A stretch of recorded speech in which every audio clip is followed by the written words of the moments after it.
that was demonstrated here. The only modes that come close to generating zero emissions. My point is that no mode is zero emission. Even walking, you wear out your shoes, you have to eat. So none, but they come closest. Smart cities recognise this and the need to use it to underpin their city transport plans. That's the smart cities. Melbourne's climate and topography are ideal for active transport, and has the potential to make it the active transport capital of the world. That would be a great goal. And this would realise opportunities for much less costly travel at a time of increasing economic hardship. And it would be welcomed by people doing it tough, who are seeking less costly ways to travel. Walking and cycling is pretty cheap. Realising this potential is our challenge and will be the subject of our next speaker. Now, Dr Elliot Fishman is Director of the Institute for Sensible Transport and has 18 years' experience as a sustainable mobility specialist. He completed his PhD at the Centre of Accident Research and Road Safety on the topic of shared micromobility. He is ranked by Stanford University in the top 2% of scientists globally for his contributions to transport. His work has been published in the top-ranking industry journals, including the British Medical Journal and the Journal of Transport Geography. He has advised the Australian Prime Minister's Office on sustainable mobility, as well as the New York City Department of Transport and Transport for London regarding bike share. So please welcome. Thank you. I'll have to get rid of this one and find, sorry, that. And this is yours here. Yep. Name on it. Yeah, it's got your name on it. So I can't confuse it. And there's your driving instructions. Okay. Thanks. See already that the font's gone weird, but that's all right.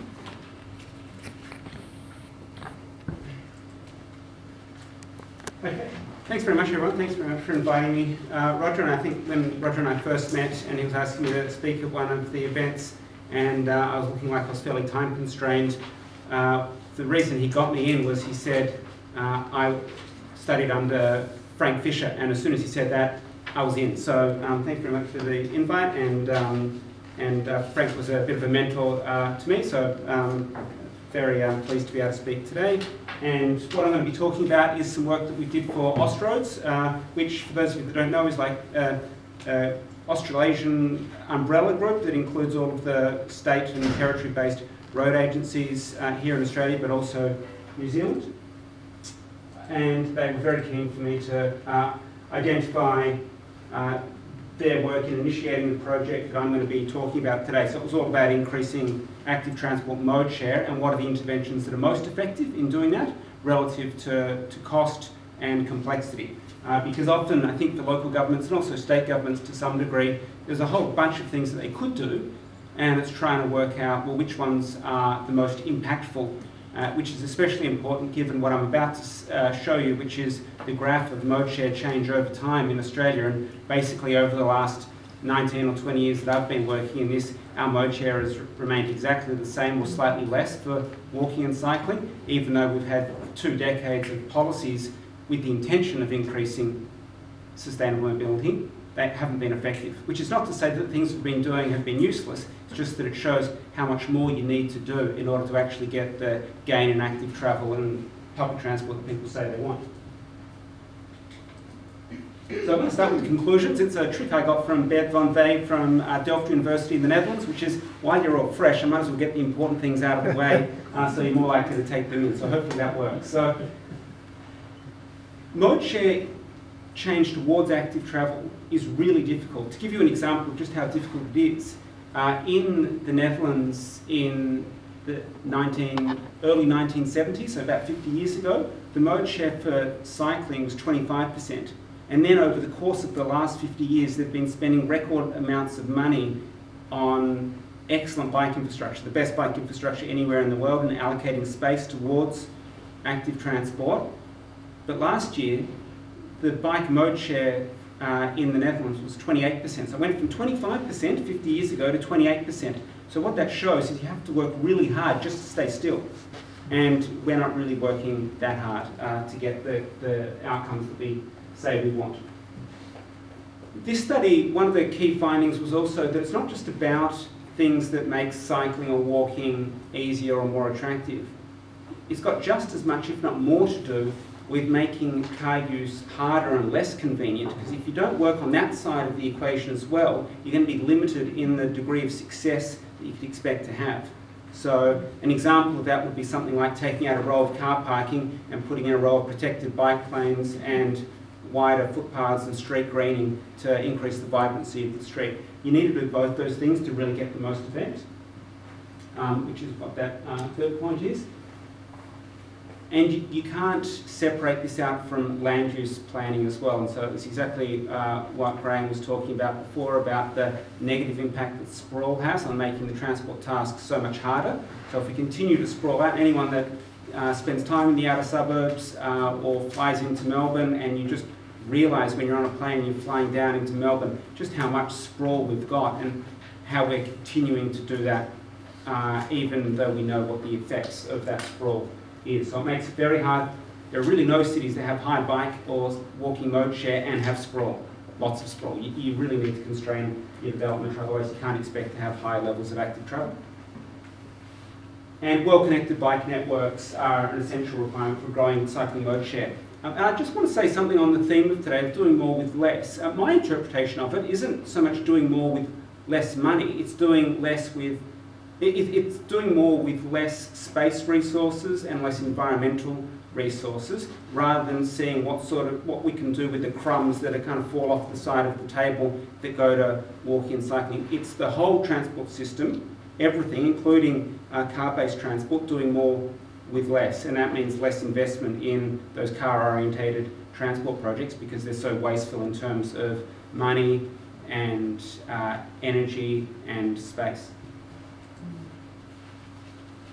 And high quality bike parking is really important at train stations. And so I started off talking about Frank, and one of the things that Frank was a big fan of was combining cycling with public transport. And one of the reasons why he was so keen on that is because it can increase the catchment area of each railway station and help to make up for the inherent weaknesses in both of those modes of transport. So you've got the flexibility of the bike with the speed and certainty of the public transport system, so that you can time your public transport journeys with the use of the bike, so you're arriving just before your train's about to leave, which is one of the reasons why 50% of all train trips in the Netherlands starts with a bike trip.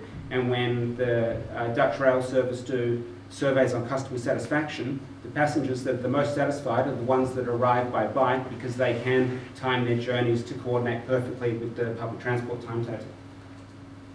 So yep, this is the same thing that Graham already showed, but there's a few updates. So we've taken out the balloon for the tram because the tram offsets its emissions with a large solar farm that they purchased, and I understand that the trains will be doing the same thing, so you can just pop that balloon straight away, which is one of the great things about public transport. You know, you've got one provider, you do a bulk purchase agreement for solar or wind farms, and then you can eliminate the black balloon. Much harder to do that for cars, of course, because we've got 22 million cars all owned by households or businesses. Then it's very difficult to coordinate that process, and also very costly. So really what we're trying to describe here for the city of Melbourne, which is where this work, where we did this work, was that yes, you can convert your cars to EVs, but you've still got a black balloon because of the emissions from the network. You can also run those EVs on renewable energy, which takes away the black balloon. This is for emissions from use, not production. I know someone's going to ask about production if I don't mention it first, so I thought I'd get in early. But the important thing is the footprint is the same. So even if you've got a Tesla powered by renewable energy, seems great, but the impact on congestion is exactly the same as if you were driving a normal internal combustion engine car. And of course, the other key thing from this slide is the public transport efficiency that Graham mentioned, and walking and cycling. This slide asks, are we on track to meet our 2030 emission target? So what's interesting about this is that, so this is our emissions. There was a bit of a dip because of COVID-19, but it's coming back to wherever it was. So we've resumed our same sort of driving patterns in terms of total vehicle kilometres travelled per person, and our flights behaviour is roughly the same as what it used to be COVID. But this bottom line here, this red line, this is what a 43% reduction by 2030 looks like based off 2005 levels. So we're headed up here, and the Commonwealth Government says it wants to be down here.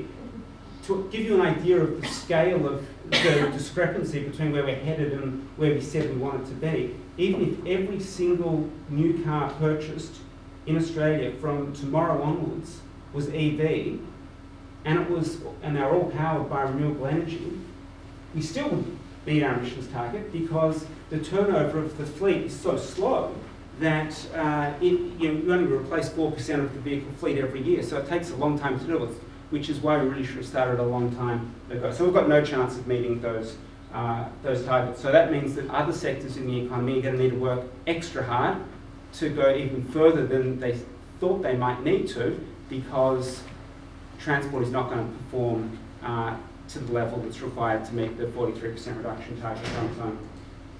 So it's all about doing more with less, and as I mentioned before, that's less space resources and less environmental resources.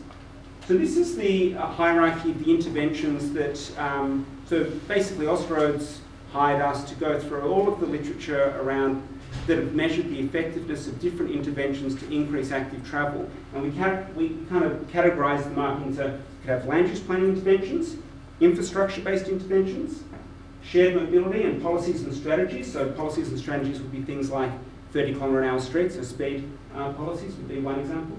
Education, either at the workplace or at schools, and then special events and marketing. So, closing a street to motorised traffic and opening it up to walking and cycling for the last Sunday of every month or something would be an example of a special event. And so we tried to understand what the effectiveness is of all of those types of interventions based on the data that exists.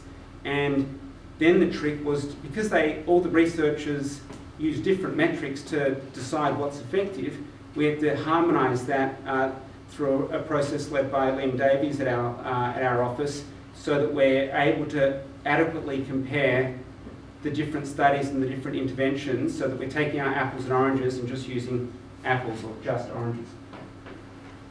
I mentioned before, sorry for the people at the back, you're not going to be able to see this very well, but all you really need to know is that this is the census data between 2006 and 2021 for each of the capital cities in Australia. We can focus on Melbourne because that's where we are, and what it shows is that this big column here, it's a blue or purple, I'm colourblind, and I can never really tell.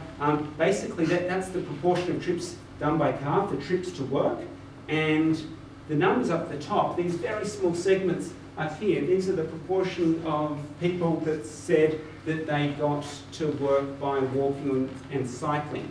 And those numbers haven't changed. So in 2006, the same proportion of Melburnians got to work by walking and cycling as they did in 2021, and that was the same for all the years in between 2006 and 2021. And I'm not just picking on Melbourne, it's the same for all of the capital cities. There isn't one capital city that's made any significant change towards active transport over the course of those 20 years or so.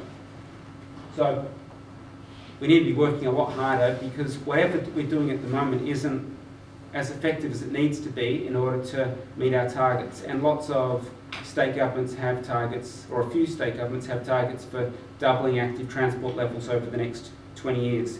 In fact, the Commonwealth Government back in about 2008 said they wanted to do the same thing, and there was no budget allocated to it, it was just a goal, and they were just somehow magically hoping that if they put it in a strategy that it would just happen, and it actually went down. So it's not enough to have the document's good, but it's only a start, it's not the whole thing. So the variables that we include in our framework to try and work out what interventions are more effective than others was, so we've got impact in terms of growing levels of walking cycling, so that could be minutes spent walking cycling, or kilometres spent walking cycling, or mode share changes. Also the impact on safety was included. Then cost as well, because governments don't have unlimited amount of money to be able to spend on these things, so we're trying to capture the degree of impact versus the cost, and also having some oversight over complexity. And I mean both technical complexity, but also political complexity, because there are some things that you can do that don't ruffle any feathers, and they're not controversial, and people can do them and no one gets angry. Then there are other interventions that you can do in transport that are controversial. So anything around, say, car parking or congestion charging, these are things that, it's not to say that you wouldn't do them because they're going to be controversial. It's inevitable that controversial things will need to be done because a lot of the easy decisions in transport have already been made because we do the easy things first. Now we're just left with a whole bucket of hard decisions, but some policies are harder than others. So this is the way that we've, just due to time, I'm jumping to the results already. This report is available on the Austroads website if you want to have a longer read. But the way we've represented the results is we've got impact on the vertical axes and cost on the horizontal. So things that are in this quadrant here are the things that are highly impactful but low cost. So really the things you should be doing first. And I know that people will ask, well, what's a bike modal filter? And I've got a picture of what that looks like. Then you've got some other things that aren't very costly but perhaps not all that impactful either. So an example would be bike racks on buses. You're not going to get huge mode share changes by putting bike racks on buses, but it's also not very costly and no one's at a disadvantage by putting them on, so why wouldn't you do it anyway? And it gives people the peace of mind that if they do get stuck, they can always chuck their bike on the front of the bus, but it's not going to jump mode share by 15% or anything. Then you've got some things at the top right-hand corner which are both costly and impactful, so things like the Barcelona super blocks would be an example of that. And for those of you that haven't heard about the super blocks, it's basically like if you think of a city as having a grid of streets, a little bit like if you had a head of a tennis racket, and you've got strings that go up and strings that go across. If you think about every fourth string being a car road and all the strings in between those car roads as being active transport and place orientated and public transport orientated streets, that kind of gives you an idea of what a super block is. But it's got a big circle because it's complex, because it involves changes to road space allocation. Anybody that's worked in local government knows that anything that relates to road space reallocation is controversial. So, I could spend more time on that, but I won't just due to time. But I promise that I'll tell you what a bike mode filter is. So this is one in Melbourne, and it's really nothing more than a traffic management solution that prevents motor vehicles from travelling through smaller residential streets. They have to be done carefully though, because you still need to grant motor vehicle access to every property that can currently be accessed by a car. You need to still have that access, but it might change the way that homeowners would access their property by car. Now, this is a benefit obviously for cyclists and pedestrians, but it also benefits the residents of these streets because you get a lot less rat running. And so it means that your kids, for example, can do things on the street that they might not have been able to do before you put in an intervention like this, because there are overall just a lot less cars on the road. Now, doing one of these in isolation isn't going to give you a great impact, but if you can do a series of these along a corridor, you start to get these quiet ways that help make cycling a lot easier for people. And a good example of that in Melbourne is not far from where we are here in Canning Street in North Carlton, for those of you that are familiar with that. That essentially uses a series of mode filters that still enables every property owner on that street to park outside their house, but it prevents people from being able to drive a long distance down that street without getting pulled out onto one of the arterial roads that are designed to carry much higher levels of vehicle traffic.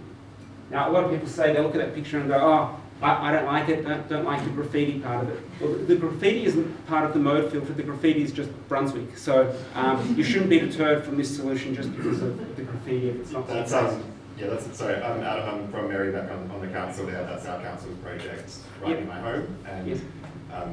I love it, and I'm going to use the photo thing. Yeah, it's great. So it's my route from dropping my kids off at school in Brunswick to my office in Collingwood. So yeah, I use it all the time. Another thing that's really important though for streets that are going to be busy, because we do have a lot of big busy streets in Melbourne, is separated bike infrastructure. So it's important to be careful where you put it, but Heidelberg Road would be an example of a place that makes a lot of sense for a pop-up bike lane like this one here. And Vic Roads did this during COVID-19, and in the evaluation they found that cycling levels increased from 5,000 cyclists a week to 6,000. And what's perhaps even more important is that the proportion of female cyclists doubled over that time, which is really important given that only about a fifth of commuting cyclists in Australia are female, even though they constitute about 50% of the workforce.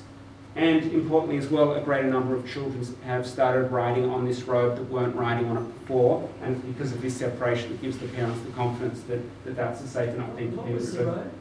Heidelberg Road. This is, I think, one of the final slides, and it's on policies and strategies. So the result page that I showed you before that had a similar sort of graph was just on the infrastructure interventions. We've done the same sort of thing, but with the policies and strategies. And I just want to focus on one that I know Austra's are in conniptions about when the results came through, and that's road user pricing. And so road user pricing, especially in the work that's been done on London, on the impact of that policy, it showed a massive increase in cycling levels and higher levels of usage of the public transport system and a better public transport service.